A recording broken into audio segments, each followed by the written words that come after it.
Assalamualaikum warahmatullahi wabarakatuh. Perkenalkan, nama saya Aisyah Juliatun dengan NIM G0024050. Nah, di sini saya akan menjelaskan tentang laporan praktikum anatomi 2.3. Langsung aja, ini ada kasusnya ya. Seorang pria 65 tahun datang ke IGD. Nah, nanti ada pemeriksaan fisik itu didapatkan hemiparese sisi kanan, refleksi sisi kanan meningkat, hilangnya sensasi nyeri di tubuh. Kemudian saat diminta menjulur lidahnya tapi malah menyimpang ke kiri, kemudian pasien tampak kesulitan berbicara tetapi masih bisa memahami instruksi sederhana gitu. Langsung aja, jadi yang pertama aku akan jelasin tentang sirkumbilisi.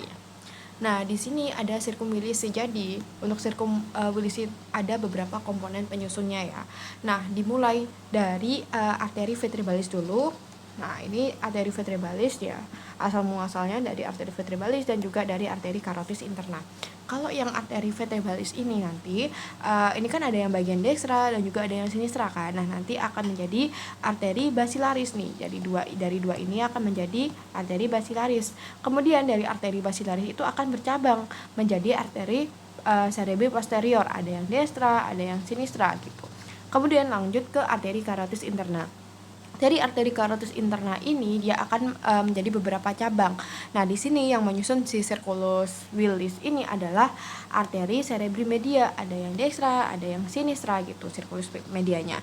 Kemudian selain itu juga ada cabangnya tuh ada arteri ophthalmica dan juga ada arteri koroid anterior. Kemudian selain arteri cerebri media nanti akan bercabang menjadi arteri cerebri anterior ini. Terus kemudian arteri cerebri anterior ini kan ada dua ya, ada yang dekstra, ada yang sinistra.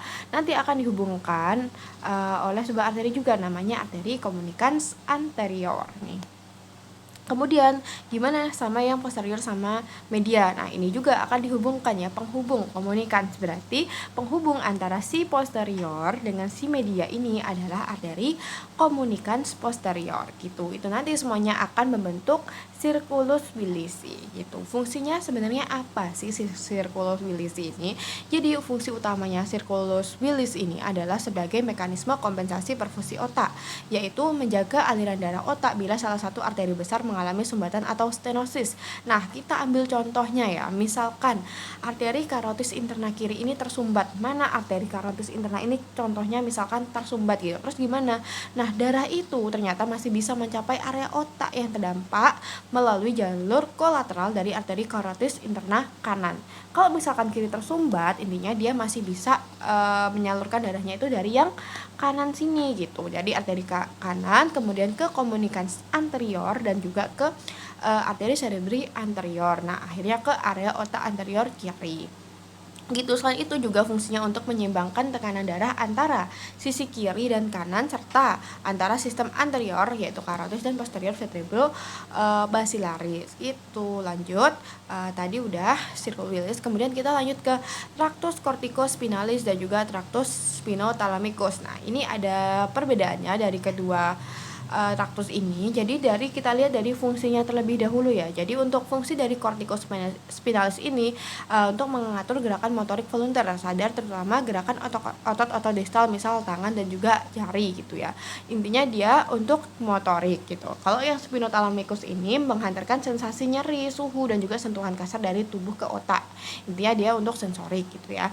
Kemudian kita lihat titik awalnya dan juga titik akhirnya. Kalau corticospinalis titik awalnya itu pada korteks motorik primer area Brodmann 4 sampai neuron motorik bawah di medula spinalis.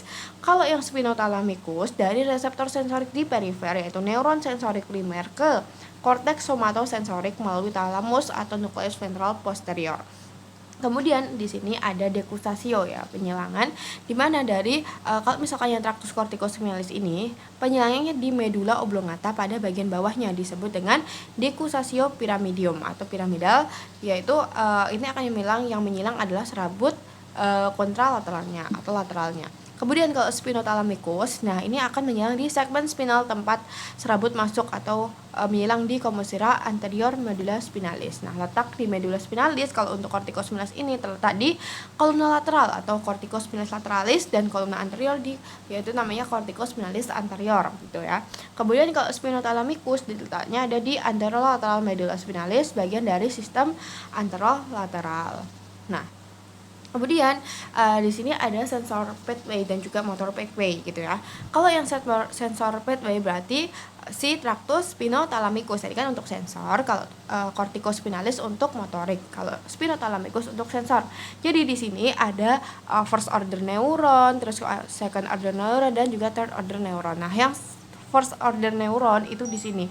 Jadi kalau untuk first order neuron itu nanti dia akan membawa sensasi nyeri, kemudian juga sensasi tekan gitu ya. Dia dibawa, dia masuk ke dorsal horn di sini kan.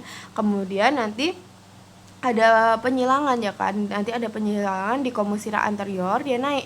Ada tractus spinothalamikus anterior dan juga tractus spinothalamikus yang lateral. Nah, keduanya ini nanti akan membawa sensasi nyeri, tekan, sentuhan kasar gitu ya. Kemudian dibawa ke talamus. Tadi kan second order neuron kan yang ini.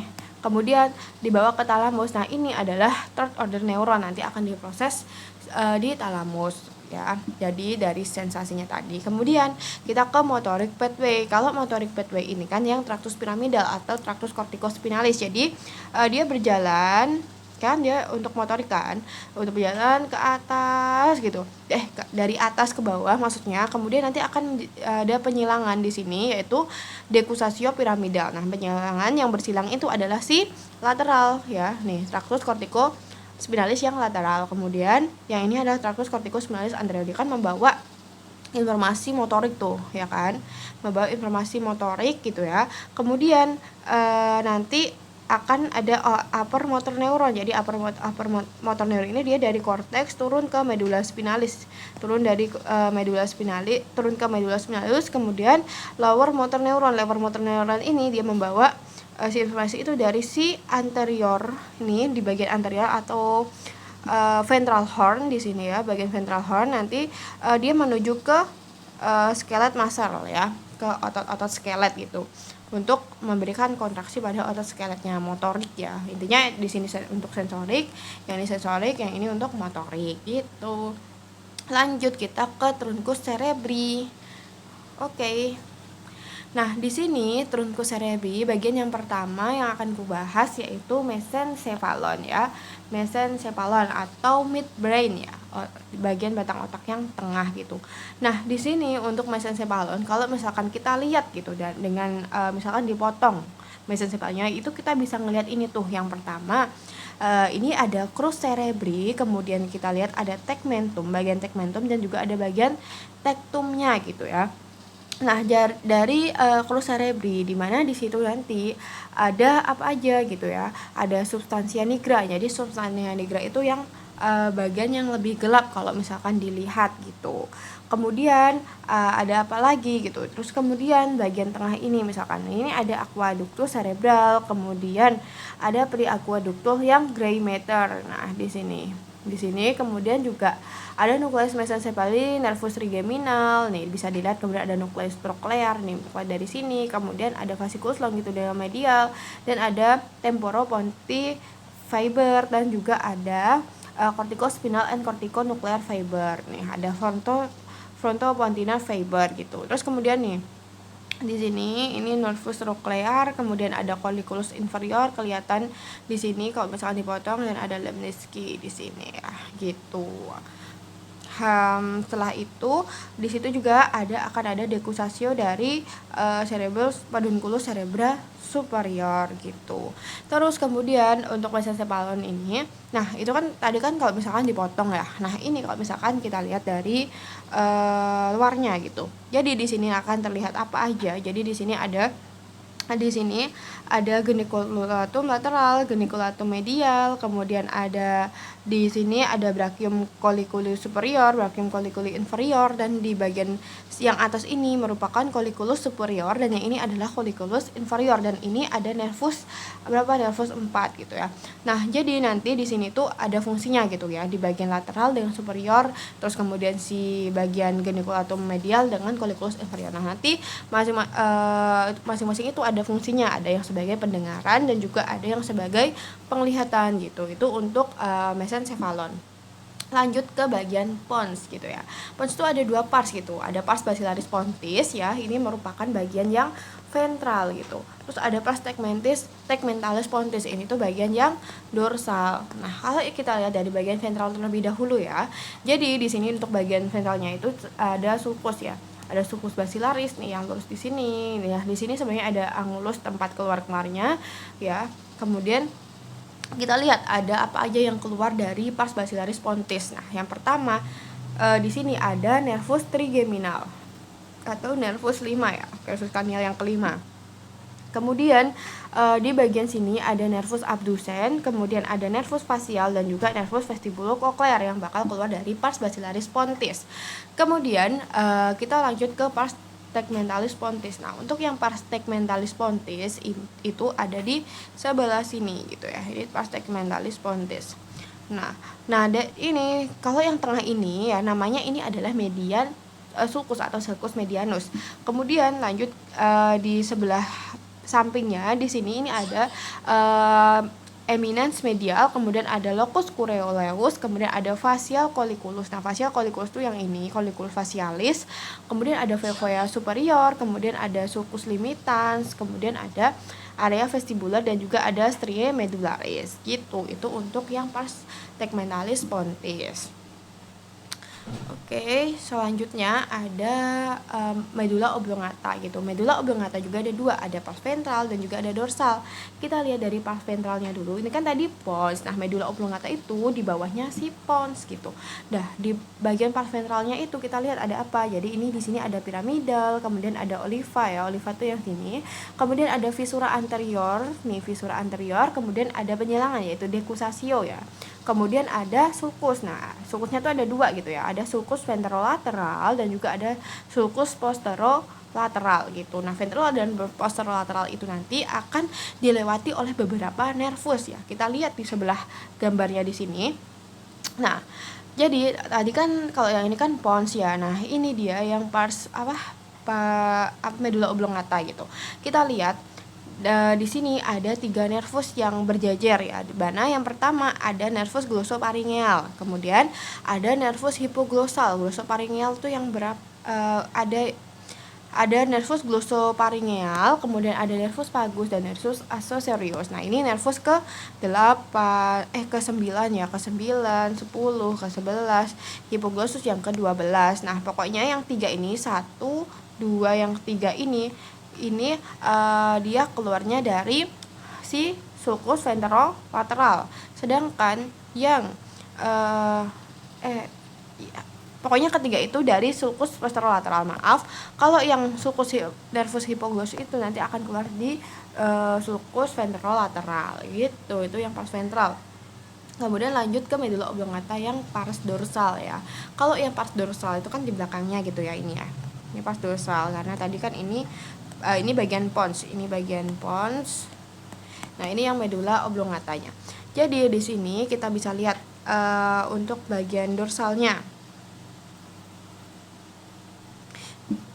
Nah, di bagian dorsalnya di sini kita lihat di sini ada obex, terus ada tuberculum trigeminal, kemudian ada tuberculum gracil dan ada tuberculum cuneatum. Kemudian ada fasciculus-fasciculusnya, ada fasciculus cuneatum, fasciculus gracil, kemudian ada sulcus ya. Di mana sulcusnya di sini? Ini adalah sulcus, di sini ada sulcus mediana mediana dorsalis, kemudian ada sulcus intermedia posterior nih. Sulcus intermedia yang posterior itu untuk bagian pars dorsal medula oblongata gitu.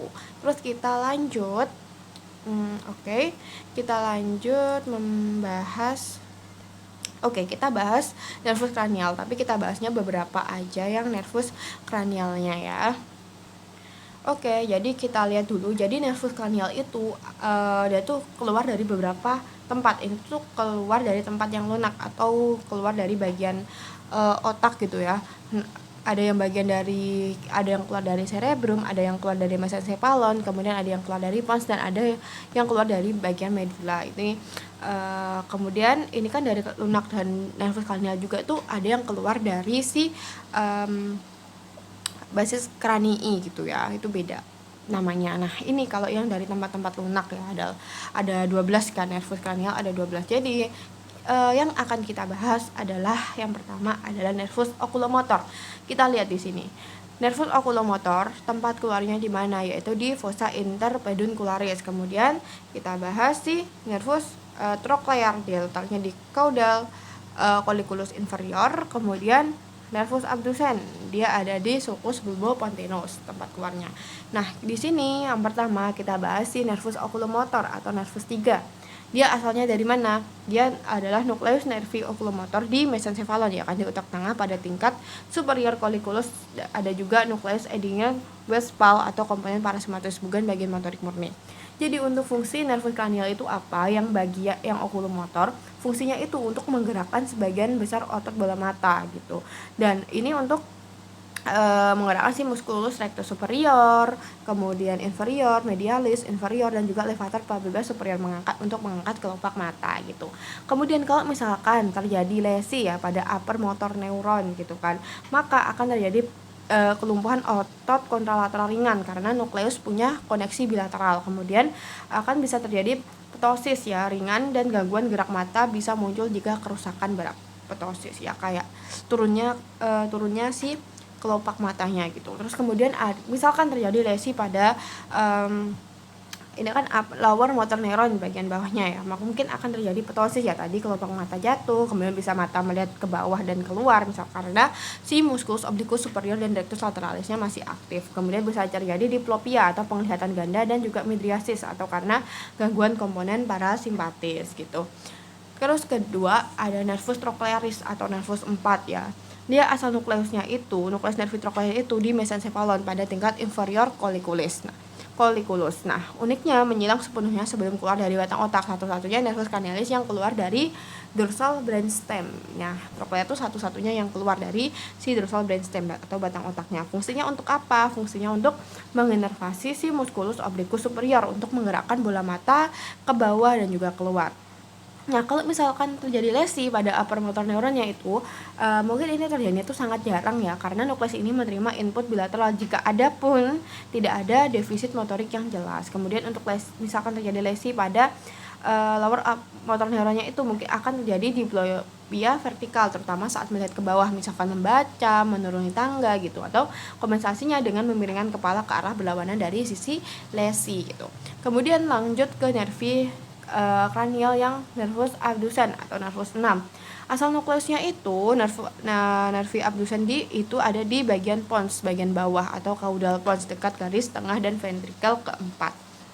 Fungsinya untuk menginervasi musculus rectus lateralis untuk menggerakkan bola mata ke lateral atau abduksi. Misalkan terjadi lesi pada upper motor neuronnya itu minimal karena menerima input bilateral. Nah, jika berat bisa menyebabkan kelemahan kontralateral ringan. Kalau misalkan terjadi lesi itu pada lower motor neuronnya itu akan terjadi diplopia horizontal atau mata tidak bisa bergerak ke sisi lesi. Kemudian bisa juga terjadi strabismus medial, mata terdampak ditarik ke dalam karena musculus rectus medialis dominans. Strabismus itu mata juling ya. Kemudian pasien akan memutar kepala ke arah sisi lesi untuk mengompensasinya gitu. Itu dia penjelasan tadi 3 nervus. Intinya 3 nervus tersebut itu dia bergerak untuk penglihatannya, kayak untuk bola matanya, untuk menggerakkan si bola matanya gitu. Ketiga nervus itu yaitu nervus berapa? 6, 4 dan juga nervus 3, 4, 6 gitu ya. Terus lanjut kita ke area Brodmann. Nah, jadi area Brodmann itu sebenarnya banyak banget ya kan di hampir semua cerebrum ya. Nah, di sini kita akan membahas yang area Brodmann 4, 3, 1, 2, 44, 45 dan juga 22. Nah, yang pertama area 4 gitu ya. Nah, area 4 itu yang di mana? Nah, ini bisa kita lihat yang ini area 4. Area 4 itu letaknya di mana? Ini merupakan gyrus apa? Ini adalah gyrus presentralis. Dia letaknya di gyrus presentalis. Fungsinya untuk apa gitu? Nah, fungsinya itu untuk motorik primer ya kan, atau untuk gerakan sadar motorik primer gitu. Kemudian ke area 321. Nih, area 312 di sini gyrus apa? Udah P berarti ini gyrus postsentralis. Kalau untuk gyrus yang postsentralis ini dia fungsinya juga sama ya, untuk maaf, ini kalau yang tadi motorik, yang ini untuk sensorik primer ya, untuk raba, nyeri dan juga suhu nih. Bisa kita lihat di sini ya lebih jelas ya, motorik primer, sensorik primer, raba, nyeri, suhu gitu. Nah, ini udah. Kemudian ke area Brodmann 44, 45. Mana yang ini dia? Nih, dia di area Broca ya. Dia tuh merupakan area bicara motorik ya. Area bicara fungsinya untuk produksi dan perencanaan bahasa gitu di Broca ya. Ini lebih tepatnya pada gyrus frontalis inferior gitu. Kemudian lanjut ke 22. Jadi di sini 22. Jadi sebenarnya 22 ini dia bersama dengan 39 dan juga 40 gitu. Ini juga bisa nih, dia tuh di sini kayak perbatasannya sini, ini 22, di mana ini merupakan area bicara sensorik ya kan, pada area biasanya namanya area Wernicke. Tadi kan kalau yang motorik itu kan Broca, nah ini tuh Wernicke gitu. Nah, untuk area 22 ini nih, dia letaknya di gyrus mana? Gyrus temporalis yang superior ini. Gyrus temporalis superior, kemudian fungsinya untuk pemahaman bahasa. Itu dia tadi untuk area Brodmann ya, 4312, kemudian 4445 dan juga 22 gitu. Terus lanjut kita ke arteri cerebri media. Membahas arteri cerebri. Nah, di sini ada pertanyaan ya. Gini, mengapa oklusi pada arteri cerebri media itu lebih sering menyebabkan kelumpuhan pada wajah dan lengan dibandingkan tungkai gitu? Jelaskan dengan mengaitkan distribusi vaskular dan juga homunculus motorik. Nah, sebelumnya aku jelasin dulu apa sih homunculus motorik dan juga gimana sih distribusi vaskularnya gitu. Nah, jadi homunculus motorik itu ini ya, itu tuh adalah representasi topografis tubuh pada area 4 korteks motorik primer di gyrus presentalis. Nah, kalau yang wajah dan lengan itu diwakili oleh bagian lateral korteks motorik, sedangkan yang tungkai dan kaki itu diwakili oleh bagian medial dekat dengan visura longitudinalis atau cerah antara hemisferium gitu ya. Terus kemudian gimana distribusi vaskular arteri cerebri media gitu kan. Nah, untuk arteri cerebri media itu bakal mensuplai apa aja. Jadi media itu akan mensuplai lobus frontal lateral termasuk gyrus presentalis bagian lateral, yaitu untuk wajah dan juga lengan. Nah, ini yang kita ingat, dia tuh di gyrus presentalis bagian lateral wajah dan lengan. Itu untuk cerebri yang media gitu. Kemudian lobus parietal lateral dan sebagian lobus temporal. Sementara kalau untuk area tungkai dan kaki itu adalah arteri cerebri anterior yang mensuplai gitu kan.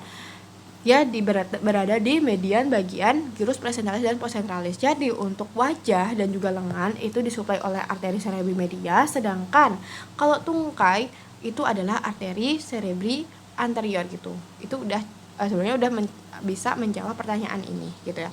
Terus nih, mengapa kelumpuhan lebih tampak pada wajah dan lengan gitu jika terjadi pada okulasi arteri cerebri media. Nah, bagian lateral korteks motorik itu kan akan mengalami iskemia misalkan ya.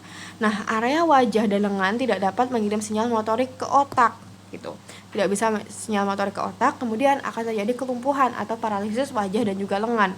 Tungkai cenderung tidak terdampak atau hanya sedikit terdampak karena suplainya itu oleh arteri cerebri anterior bukan media. Jadi media itu akan mempengaruhi si bagian wajah dan lengan, sedangkan kalau tungkai itu dipengaruhi sama arteri cerebri yang anterior gitu. Ya, ini arteri cerebri media. Arteri cerebri medianya ya. Cerebri media gitu. Sudah, kemudian lanjut ke arteri karotis interna kiri. Kita akan membahas tentang arteri karotis interna yang kiri. Oke, di sini ada pertanyaan lagi. Jelaskan mekanisme kompensasi vaskular yang terjadi jika terdapat oklusi pada arteri karotis interna kiri dengan mengaitkan struktur sirkulus bilis yang terlibat. Jadi sebenarnya ini tadi udah dibahas ya di bagian yang pertama. Jadi itu tadi kan aku beri contoh kalau misalkan arteri karotis interna kiri itu tersumbat gitu ya. Nah, jadi di sini gimana mekanisme kompensasi saat oklusi karotis interna kiri? Ini arteri karotis interna kiri ya. Ini adalah sirkulus wilisi gitu. Jadi untuk arteri misalkan tersumbat nih arteri karotis interna kirinya. Jadi kalau misalkan tersumbat itu sebenarnya tuh masih bisa mengalir gitu kan si darahnya melalui apa ya? Ini ada kompensasinya. Jika arteri karotis interna kiri tersumbat, maka perfusi otak sebelah kiri dapat dipertahankan melalui jalur kompensasi. Tadi yang udah aku bilang, yang pertama dari sisi kontralateral atau kanannya gitu ya. Darah dari dari arteri karotis internal kanan itu bisa ke arteri cerebri anterior kanan. Jadi dari misalkan kirinya tersumbat, kan di sini tersumbat, maka tuh bisa yang lewat yang kanan di sini. Jadi dari arteri karotis internal yang kanan, kemudian dia bisa menuju ke arteri cerebri anterior, kemudian menyebar melalui arteri komunikans yang anterior gitu, mensuplai arteri cerebri anterior kiri, akhirnya gitu bisa. Kemudian kompensasi yang kedua adalah dari sistem posterior. Gimana tuh caranya? Jadi darah dari arteri vertebralis nih, misalkan dari arteri vertebralis ini dia akan menuju arteri basilaris kan, menuju ke arteri basilaris, kemudian ke arteri cerebri posterior. Nah, kemudian dari arteri cerebri posterior dia akan ke arteri komunikasi yang posterior. Di sini arteri komunikasi yang posterior, kemudian akan mengalir kemana? Ke arteri karotis internal kiri yang distal gitu, di bagian yang distalnya dan cabang-cabangnya gitu, yaitu arteri cerebri media dan juga cerebri anterior gitu. Jadi kompensasinya ada dua ya, lewat kontralateralnya, yaitu arteri karotis yang internal yang dekstra, kemudian juga bisa lewat arteri karotis yang arteri cerebri yang yang posterior gitu ya. Kemudian hasil kompensasinya gimana, yaitu perfusi otak kiri tetap dapat berlangsung melalui arteri kolateral dari sisi kanan dan sistem vertebral basilaris, dengan syarat, intinya syaratnya itu sirkulasinya tuh harus utuh dan fungsional. Jadi kalau misalkan salah satunya itu misalkan ada yang kesumbat, maka bisa dikompensasi sama yang kontralateralnya ataupun yang lainnya gitu. Ya inilah sisi keuntungan si sirkulus wilisi gitu. Kalau misalkan satunya tersumbat, maka bisa dikompensasi sama yang lainnya gitu. Pada banyak individu struktur ini tidak sepenuhnya simetris dan terbuka, sehingga kompensasi itu juga bisa terbatas gitu ya. Jadi nggak selalu bisa dikompensasi gitu. Oke, nah itu dia tadi penjelasan saya ya tentang sirkulus wilisi, kemudian juga tentang truncus cerebri ya, terus kemudian juga tentang ya pokoknya sirkulus wilisi ya tadi, kalau misalkan ada arteri karotis medianya oklusi gimana, terus kemudian pada arteri yang bagian karotis internal yang kirinya tersumbat tuh gimana gitu. Terus kemudian juga tadi sudah membahas banyak tentang beberapa anatomi dari mesencephalon, kemudian dari pons dan lain-lain, dan juga nervus yang keluar, dan juga menjelaskan nervus kranial dan juga area Brodmann gitu. Nah, mungkin itu saja yang bisa saya sampaikan, kurang dan lebihnya saya mohon maaf. Terima kasih. Wassalamualaikum warahmatullahi wabarakatuh.